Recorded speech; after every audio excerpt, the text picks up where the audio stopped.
Looks like Sony just had their PlayStation 5 event. Let's see what the damage is. God!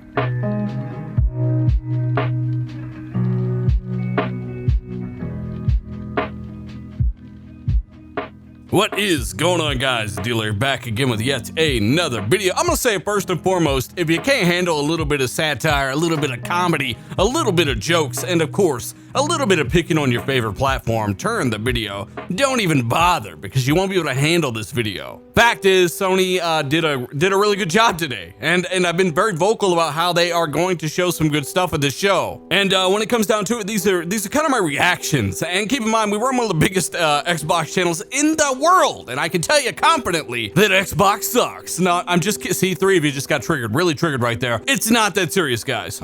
You can give props to the guys that maybe you don't prefer, while asking the ones you do to do a bit better. And I'm gonna go over all of that stuff here, and hopefully those rocking out with me hit that like button either way, guys. You know, I mean it for the best. I want to see the best competition possible. And this was such a better show than the one Xbox put on for a next-gen gameplay debut that showed absolutely nothing that really looked all that next-gen, especially considering they have a much more capable GPU when it comes to the performance there, the ray tracing, etc. Sony's wasn't quite that same approach. They were showing a lot of first-party stuff. We knew they were gonna have some good visuals, and I guess we'll get into it. Also, yes, everything's mirrored. I don't know if they're gonna try to claim this footage if I use it or whatever, so yeah, everything's gonna be backwards, all right? Just watch it upside down. So yeah, the first title was Grand Theft Auto Enhanced. Yeah, Rockstar, Take-Two primarily, are deciding to charge you again for this title. Absolutely unacceptable. That's what they're doing. Then they brag about how you can get the online filled with microtransactions for free. It's x86 architecture to x86 architecture for the first time ever in console gaming. There is no major work here, no redesign, no crazy porting process. There is no reason to charge for this patch. Do not support crap like this. Politely let them know your thoughts on social media. Anyway, I spent far too much time on that. Let's get to the good stuff. SpiderMan. This is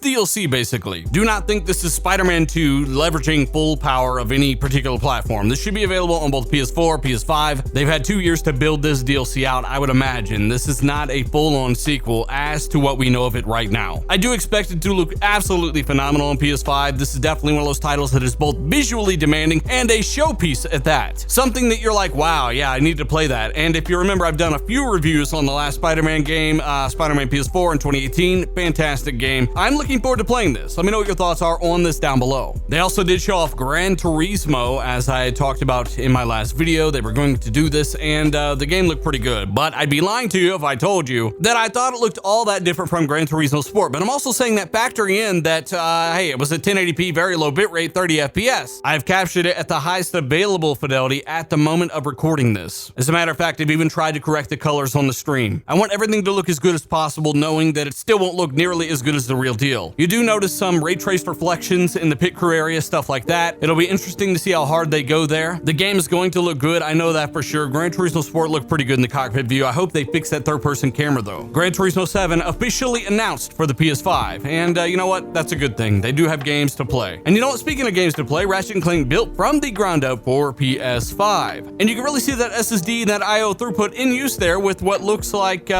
some kind of teleportation portal system between dimensions. There's a ton of AI, a ton of enemy, a ton of particles, a ton of destruction going on here. Again, these consoles are very, very balanced. You don't really have the bottlenecks you used to. And while this art style is not necessarily for me, at least it is impressive, right? A lot of people will say, well, Sony showed a lot of kiddie games at this event. They did, but guess what? They showed a lot of stuff that wasn't kiddie as well. That's why you can give that stuff a pass, because they did show you Horizon Zero Dawn. They did show you Gran Turismo. They did show you a bunch of other titles that looked like they were for a more mature audience. Remember, those saying games are for everyone. Gaming is for everyone. You're right, it is for everyone. That includes adults. And I do like the stuff I saw here in regards to some of the more mature, graphically demanding titles. And even those like Ratchet & Clank that didn't look like they were really for that kind of market, though it does have its fan base, still look visually impressive. And I could see myself actually dabbling in the game. But hey, I'm just one guy with a microphone. Let me know your thoughts down below. Look, now this next one, it looks cool as hell. I don't know how much of this is actually like in-game, real-time gameplay. We'd probably be able to tell if it weren't 30 FPS stream, but when it comes down to it, the visuals and technology are looking impressive. Whatever Square Enix are doing here, I like it. Like, you know, I don't know, I guess it speaks for itself. Let me know what kind of vibe you get from this title. Visuals seem to be off the charts. Look, guys, this is a game where you play as a cat. Yes. And guess what? Day one.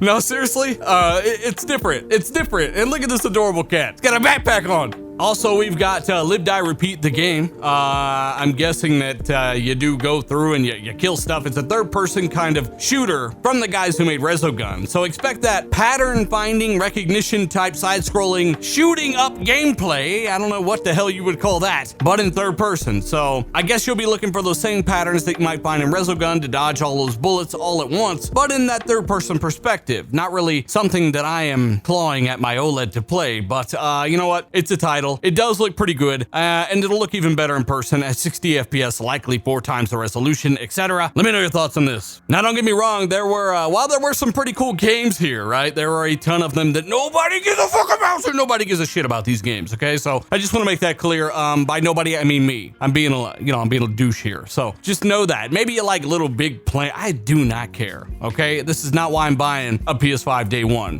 Games like this is not why I'm buying a Series X on day one. Speaking of a new Little Big Planet, I don't think the other ones are back compat either. So PlayStation 5 has a very limited back compat library at launch. Not sure how they're going to go about bringing all those forward, but they would have to bring around 50 to 60 a month to make that entire library backwards compatible by the end of PS5's generation. Just keep that in mind. They would have to make those readily available throughout time. This next one's kind of like Rocket League with no soccer, and you can get out of the car and you got to dodge cars, and it's like Demolition All-Stars, okay?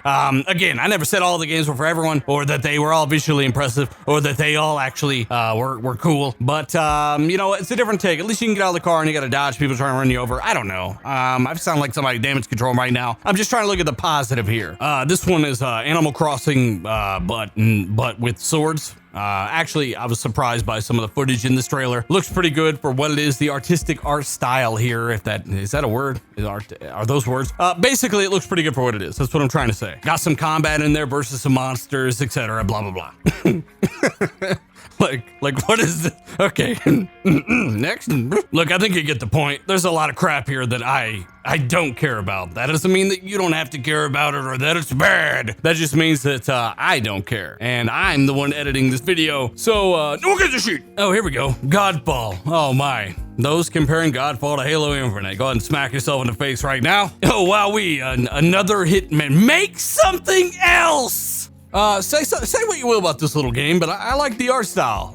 It's just kind of cartoony enough, but it has a realistic flair to it, and I could see myself actually playing something that many of you may say looks really dumb, but, whatever. Oh, yay, another 2K. You're gonna put some more Astro transactions in this game, aren't you? Every time you break that rim off, you're gonna have to buy a new one for $3.99. Grounded. Grounded's coming to PS5. Look.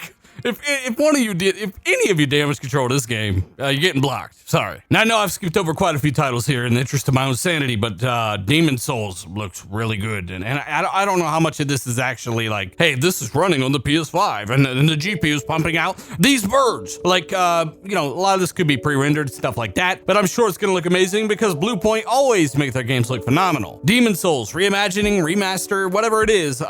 This has got me interested just because it looks so good. Does that mean anything really? No, not really. I guess we'll have to see. They do good work generally. We'll find out.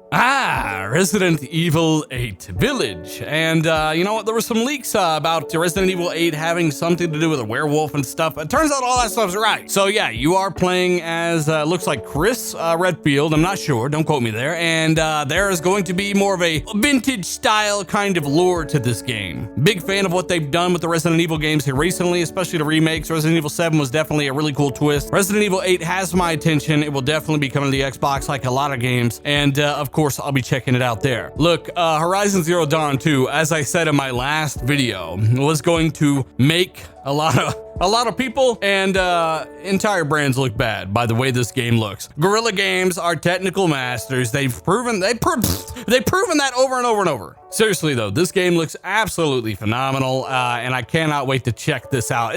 Honestly, let's be honest. They're turning this into Uncharted with robots. You can dive underwater, you can explore underwater stuff, and And they got all these different animals and creatures back now, which they are, you know, obviously isn't Uncharted-like, but you get what I mean. The thing is, I don't mind it. I feel like that's the thing Guerrilla Games has been lacking. It's like the entire development team is a bunch of aliens trying to pretend to be humans, and they're like human-like animals, right? Like, yeah, we like animals, we like life. You want to fill these worlds out to be flush and alive. And that was kind of one of the problems with the last Horizon Zero Dawn, even though it's a game from 2017. Originally slated for 2016, this game looks much more alive, and it's a mixture of live creatures with robot turtles, of course. The color is going to be off the charts. The HDR is going to be absolutely insane. The visuals are going to be nuts. And while it's unclear exactly how much of this is actually, you know, hey, this is the game being played, we know it's going to look really, really good. Guerrilla Games always do a fantastic job. The first Horizon Zero Dawn, when it hits PC at double the frame rate of the PS4 version, is going to look next level. And again, they really did the system a disservice by not allowing you to see these games at double the frame rate. Though this wasn't really gameplay, you still gives you an idea of where they're going with it, and you know it's going to look absolutely phenomenal. This is a prime example of where art direction can take you, along with a talented team and plenty of time. PS5 is plenty capable to bring this game to life at 60 FPS. Speaking of PS5, this is the official PlayStation 5 design. Not only does it come with one SKU, but it comes with another one, an all-digital version, which looks like the actual real design. Something to point out is how massive this PlayStation 5 console is. Compare the size of the disc tray slot to that of the Series X, and you have something that is at least as tall as a PS3 Fat. If you notice, there is a slump on the side of the system for that disk drive, whereas the all-digital version does not have that. Now, instantly, some people will say, have fun with your rectangle, Xbox, but you guys are clearly clueless and don't understand the performance delta between the PS5 and the Xbox Series X. There's definitely a power gap there. So they wanted the Series X to be whisper quiet and maintain that cooling for that extremely powerful GPU. PS5 is seemingly getting the job done with a bit of a more slim form factor, though we are hearing early reports of the system being quite loud. So if you hated how loud your original PS4 was, your PS4 Pro even, expect a pretty loud system here with the PS5. At least that's my prediction. And I would also say they put the all-digital version of the PS5 out there so it can actually hit that price point of $399. Whereas the disc version with the 4K Blu-ray player inside of it, you know, the ones many of you guys said you didn't want with the PS4 Pro, the one that, you know, is irrelevant with the PS4 Pro, you can now get that in the PS5, and I do recommend it. It's the best way to watch 4K movies, the highest bitrate possible for that media, and I expect that version to maybe come in at $450. But either way, if they don't somehow hit that $400 price point, at least with that all-digital version, then it's not good for them when it comes to the power gap between them and the Series X. I think they should maintain a $100 price difference. But hey, you know, I skipped some stuff here and there, guys. I just kind of went off the cuff like I normally do, but, you know, let me know your thoughts on everything that we saw about their PlayStation 5 event, all of their games, where you give them props and where you take points away. Again, I really enjoyed the fidelity of a lot of their titles and the fact that you can play certain games pretty soon. I enjoyed the fact that their games do have that more adult art style that I want from Xbox, as I've been talking about forever now. I enjoyed the fact that they let those developers talk in the background briefly about why this new PlayStation enables them to create their vision, why it is doing what it's doing, and how it's making certain things possible. And I enjoyed the fact that they debuted their system with an image, meaning, hey, look how good these games look. This is what you can expect. It isn't just indie games. Look how great these games look. Whereas Xbox didn't do that. They showed you a bunch of indie games, pretty much. So it's really down to Xbox in July, and I've been told today after the event by a particular executive that they do have some answers here. I am looking forward to that. But when it comes down to it, we will have to see. Hopefully they have learned from that May event. They've got some press briefings coming out for their hardware in June, as I had mentioned in my last video. It was definitely a possibility. July is all about that first party, and I'm hoping they have some third party there as well, because I feel like they're going to need some very, very good looking third party software, much like we saw with the PS5 event, to really show off the system even more. But again, let me know your thoughts down below. Hit that like button if you enjoyed the video, maybe show a buddy or two, and subscribe if you want to keep up with the latest and greatest in gaming news. Hit the notifications icon there, and of course,